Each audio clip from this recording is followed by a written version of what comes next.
How's it going, YouTube? Welcome back to my channel.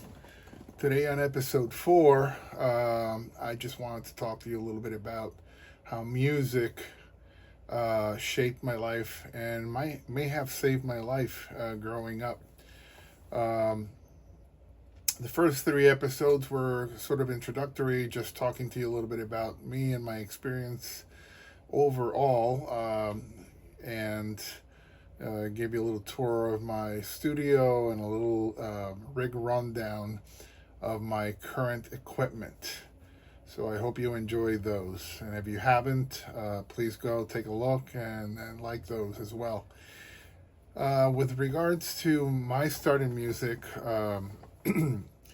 my parents were really big music fans, and they had a great taste in music. They listened to everything from Frank Sinatra, Nat King Cole, to the Beatles, Santana, and all that stuff.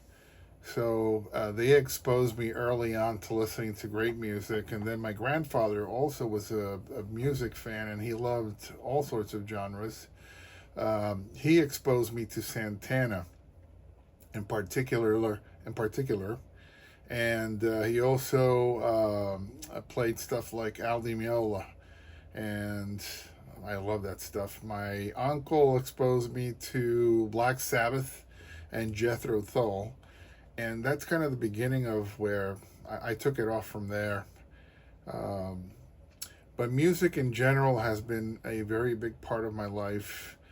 Uh, Unfortunately, when I was growing up, there were situations at home that were difficult, particularly with my father, who had some issues, and and that affected the family situation, the family environment. Everything was very tense. And during those days, I turned into lots of hobbies. I collected baseball cards, I collected marbles, I collected stamps, and I started listening to music. By the time I was in the 4th grade, I was playing a guitar that my grandparents have gifted me. It was a Crown classical acoustic, and I learned how to play basic chords, the open cowboy chords, so to speak. And I did that for a little bit. And then after that experience, as I kept growing up, things got a little bit more complicated at home, unfortunately, with my father being sick. And that catapulted me to really get interested in music. And I joined my first band when I was, I think, in the 11th grade. And I was singing. I started singing in my first band, which was called The Killers. Just imagine that. Bunch of kids. But we played cover tunes, we did originals, and we actually did play gigs. And it was a lot of fun, and I really got interested in playing guitar at that point. I had been taking drumming lessons in school in the 7th grade. I attended a school in Puerto Rico called La Escuela Libre de Música, and I was fortunate enough to be accepted into the program, which only accepted 30 students per year at the time. And you have to have a 3.5 GPA to get in, and they would do a musical aptitude test to make sure that you had what it took to get into the school. And fortunately for me, I was able to get in. And during that year that I was in the school, I took percussion, and I was taught how to read music. Although don't ask me anything about reading music, because I stopped practicing it decades ago. But that was kind of my beginning, and I had a friend of mine that was a guitar player for a band, Javier Vélez, and he called me up one day and he said, "Hey, I want you to come up and check out this album that I just purchased, and I went to his apartment and he dropped a needle, and it was Van Halen 1, and that album changed my life forever. At that point, I just wanted to play guitar, and that was the beginning for me. During all this time, just before that, I I was pretty much a teenager like everybody else, but once I got into playing guitar, it kept me out of trouble. The first year or two, I did practice a lot. Then after that, I did not practice as much, which sometimes I regret, but it is what it is. The way that I kind of developed into playing was by playing with other musicians. People would invite me over to jam, and I would go to the jam sessions, and I always played with musicians that were much more advanced than I was at the time. But they were all nice people, and they encouraged me, and when it was time to take a solo, they would say, "Go ahead, it's your turn." And I did it, and in the beginning it was absolutely terrible, but that's how I learned. It was really just trial by fire, just playing with people, watching what they did, trying to emulate it. Back in my days, there was not YouTube. There weren't all the different media outlets where you can go and learn. And back in Puerto Rico, where I was at the time growing up, there was not a lot of resources to really learn about rock guitar. I did read Guitar Player and Guitar World, and that was kind of my connection. And I tried to read tablature and read a little bit of tab. That's kind of how I learned a little bit more at the time, but I didn't have any formal lessons for many, many years. But guitar kept me out of trouble. I typically spent a lot of my free time, rehearsing and jamming and doing things with my friends. And, guitar is a great instrument. It allows people to, have an outlet to express themselves. And that's what the instrument is. It's more of an outlet to, put out what you feel, your emotions, your energy, the way you feel at the time. And I really enjoy it.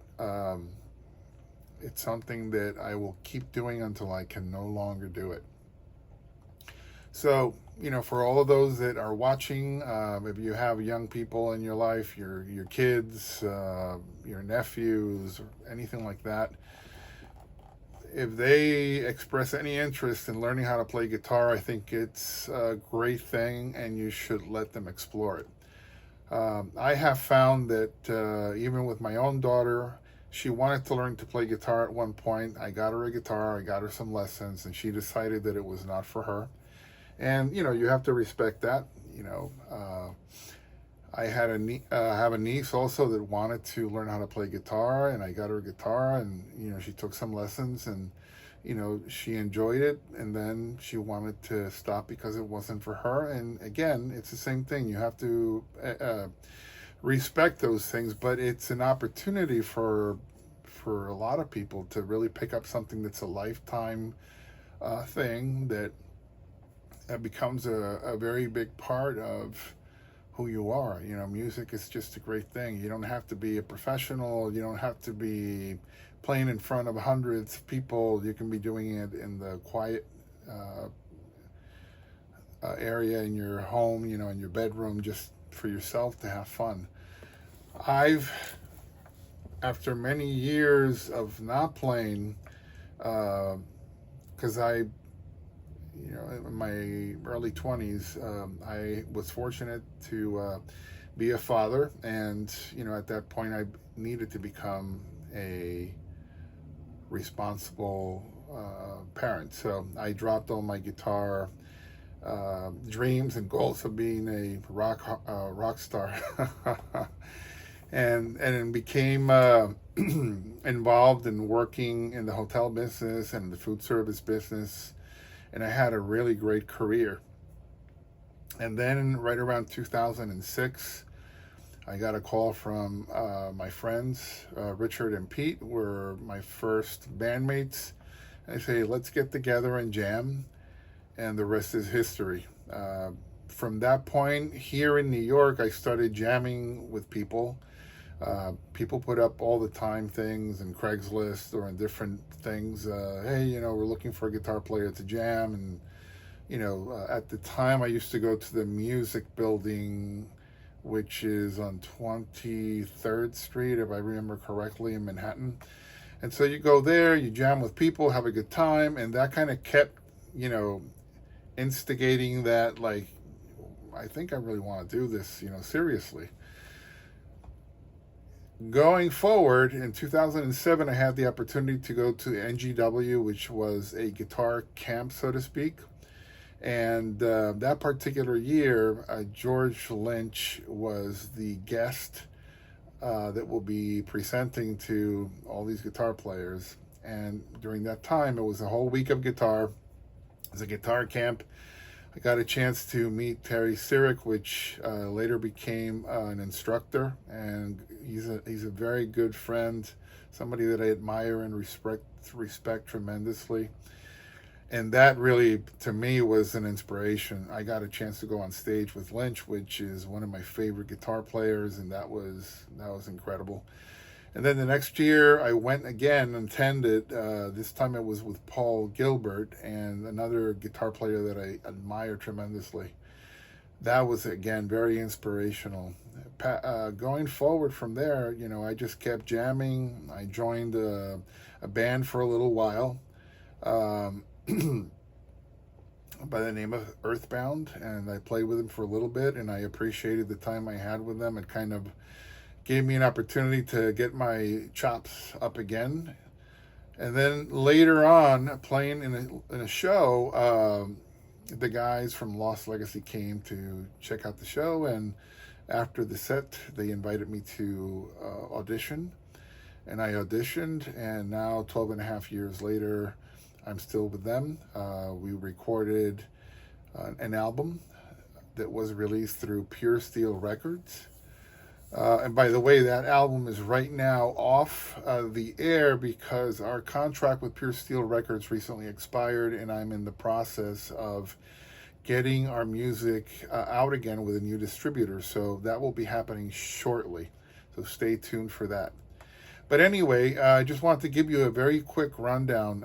Music to me was very important because early on when and during our family dynamics when I was young, there was so much going on that just sitting down and playing the guitar really put my mind frame in a different place where I was able to kind of escape a little bit some of the things that were going on.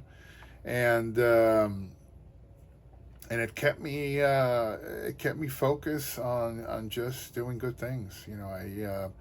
I have to be very thankful for all the people that throughout my life have encouraged me to play. Some people even question why would I would want to come in to start playing again in band situations and things like that when I was already in my 40s. And the reason for that is because music has no age. There is no limitations. There is no you shouldn't be doing it because you're 40-something years old or whatever it is.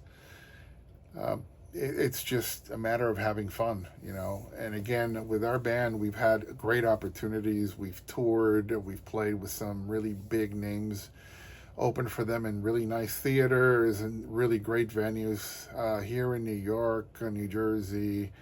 We've played in all over the U.S. We played at the Whiskey A Go-Go opening for Dokken. I mean, we've done a lot of things that, I'm proud of.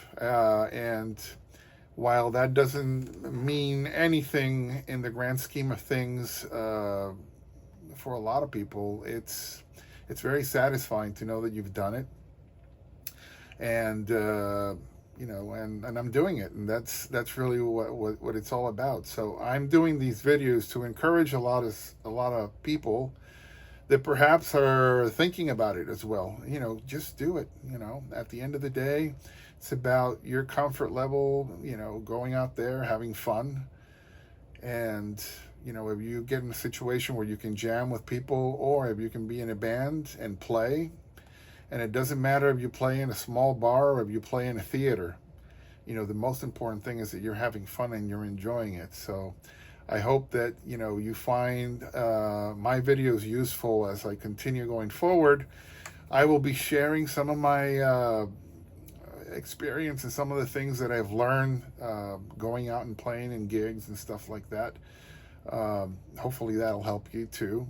And that's kind of what it's all about. So this is episode 4. As we continue going forward, I hope to bring to you other things. When the channel grows to a certain level, I will start doing interviews with guitar players that are way better than me and that are inspirational. They have a big following, very successful, and we will do that, but I'm going to need your help. I don't want to bring them in and not have enough of a following to be able to make it a big deal, because when you're asking for people's time to do something like this, you want to make sure that they get a benefit from it, and the benefit would be to have more people know who they are. So that's about it. Subscribe if you like these videos. That's going to help again with my goals, and I hope to see you soon again. Thank you.